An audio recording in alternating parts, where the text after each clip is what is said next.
Hi guys, how's it going? Just figured I'd give you guys an update. Still working on the camper. What I'm running into problems with is the way it's set up on this truck is the line from the clutch master cylinder travels up and across. So I'm getting the air in there and I'm just not able to bleed it out before I run out of fluid here. So had to come up with a solution, and I tried vacuum, but it's still not enough. So I'm going to try pressure bleeding this time, and I'll show you what I've done.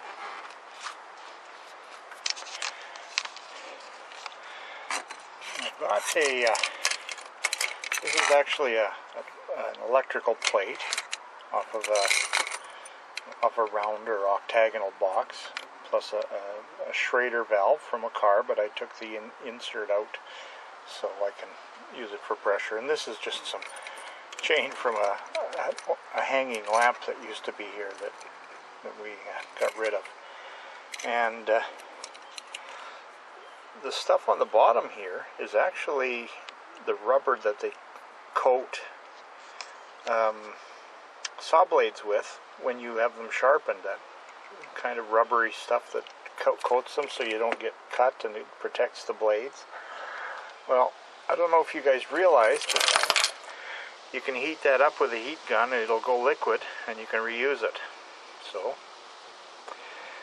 my dad always had some around, so I actually put a layer on there and I got it so it's actually sitting quite level. I think you can see if I can show it to you. So it gave quite level, and because of that I'll be able to get a seal.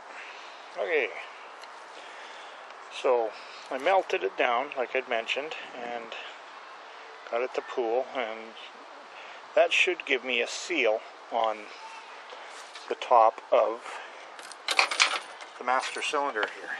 Now there's a couple of ways was thinking of doing this. One way is by using this. This is a reservoir from a master cylinder from one of the older Datsuns, and as you can see it's substantially larger than the one on the clutch, and they do fit. They just slip right on with a clamp, and that would give me a lot more reserve when I'm working at it. But what I think I'm going to do instead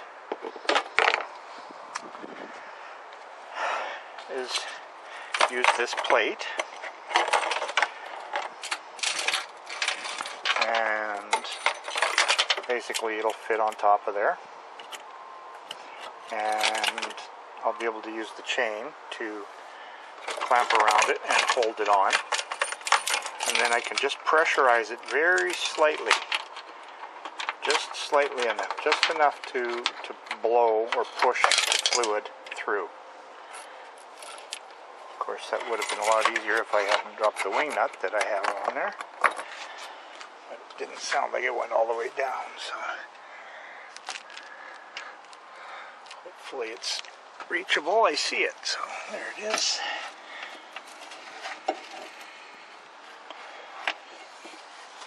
Okay, but then what do I do for fluid to make sure I don't run out of fluid in there?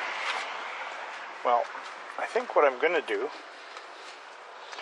is use the bottle from my vacuum pump, which I was also using for vacuum bleeding, but instead of using it the traditional way, I'm going to use this on there and blow into this one and have it pressurize that bottle just a couple of pounds and have it blow the brake fluid up here, and have this plugged into the hose here, and that should hopefully provide the fluid into the master. So with any luck that'll work. We'll see what happens. Well guys, there's the plate in place, and good and solid, worked well. Did leak a little bit, but was kind of half expecting that. Hopefully it'll work. I did get a little bit more air out of the clutch, mostly at the dampener here. That's a clutch dampener. The line comes across and then it goes through that and then down to the clutch slave cylinder, which is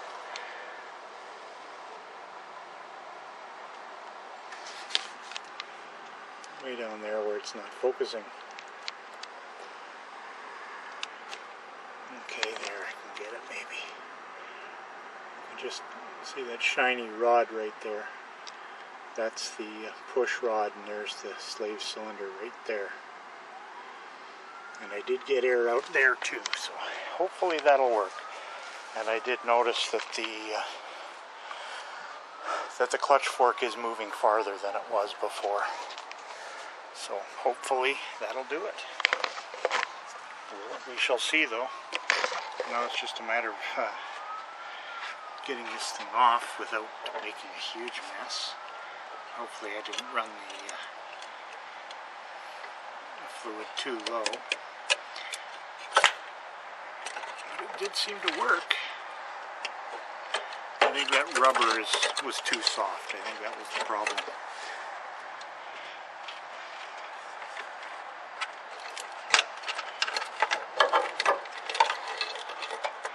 I think you can see there where it may not be, maybe the brake fluid acted on it or something, but you can see where it did crush down, and it's giving it a seal, and I was getting a leak, and I think that leak was likely right here, so maybe I couldn't quite get it on centered. Maybe I'll have to trim this plate back a bit because I was getting interference on the firewall, so, but it worked. Hopefully that'll do it, and the clutch won't have any air in it anymore. Necessity is the mother of invention. There you go. Tire, Schrader valve, plate off an octagonal box from electrical. This was actually a piece of tubing from a water level that my dad had when we used to level the cottage. So it was the right size to be able to get it over the Schrader valve here, and I pulled the valve itself out. And the crap from the saw blade used it for a seal. Because I couldn't find anything else. I was hoping to find an old piece of inner tube or something, but there was just nothing here for that. Even though the rubber from an inner tube would be attacked by the brake fluid, I think it would have worked long enough for me to get a good pressure bleed. So we'll see how things go. Skeeters are coming out, so that means I'm going to go in.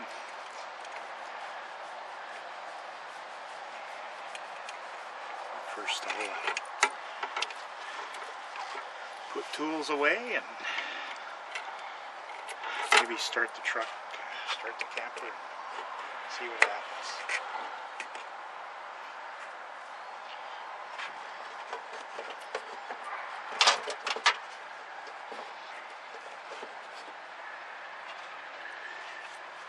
So we shall see.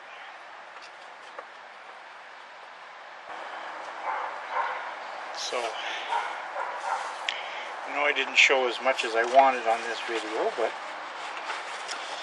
I was dealing with heat and mosquitoes and trying to time it with working on the house with my sister, because we're at Mom's house now, soon to be our house. And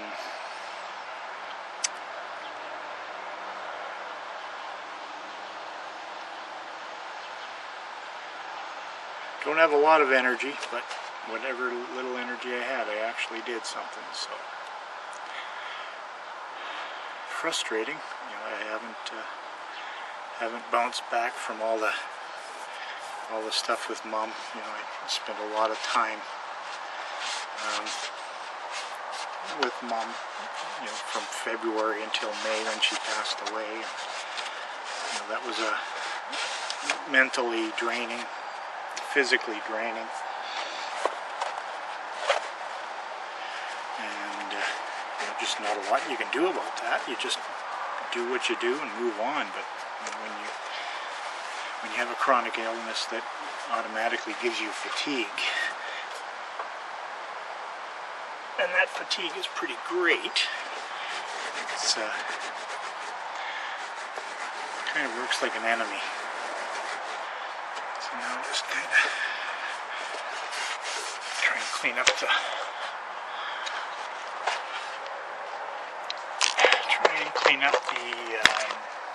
brake fluid that's on everything here as much as I can. Quickly run into the house and grab some water and pour it down the firewall there and dilute what spilled. I'm going to have to paint there anyway, so it was already damaged from the leaking master cylinder, and I wouldn't doubt it leaked a couple of times over the course of the 30 years that this thing is. Been watching people's videos. It's good to see Darren feeling a little better and getting outside again and doing what he likes to do, and Han's getting out there and working on his car. Can't expect his dad to do it for him. That's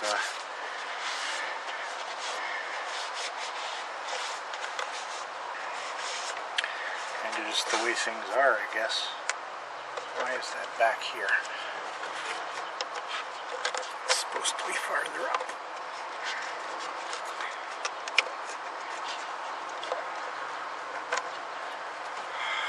Anyway, I'm going to turn you loose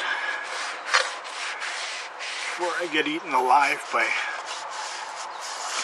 these mosquitoes. They put traps out in the city of Winnipeg. Where I live, they don't spray or anything out of town there. But in the city, they do. When the trap counts get to where there's 100 mosquitoes in several traps, and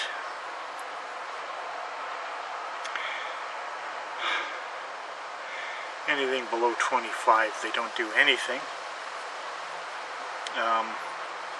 but they start watching once it gets over 25. And one of the traps in one of the big parks here, Assiniboine Park, last week, the trap count was up something around 1,400 mosquitoes in it. So they started spraying, and they covered the city 1.5 times, I guess, because they spray certain areas each night. And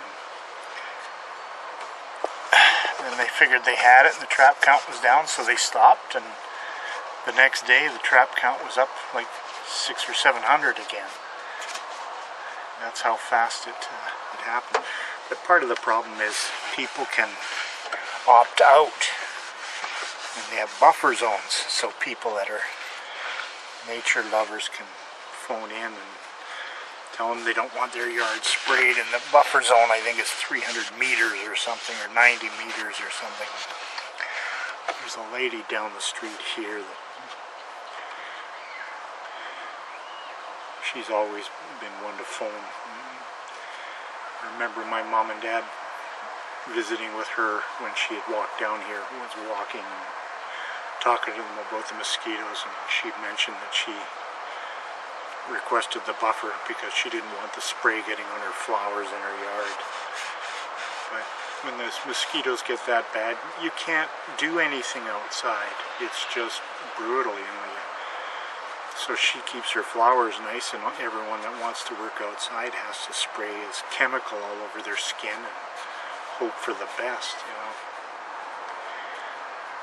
And they only have to register for the buffer zone first of the year, of the summer, the beginning of the summer. So then they're covered all year. I think they should make it so they have to call every time the city decides to spray.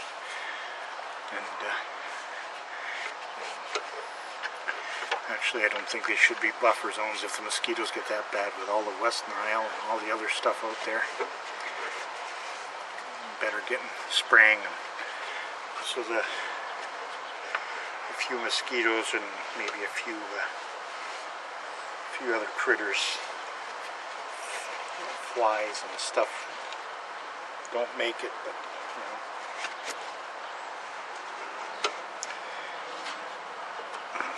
What can you do? Anyway, well, with that I'll let you go. I said that earlier, and this time I mean it.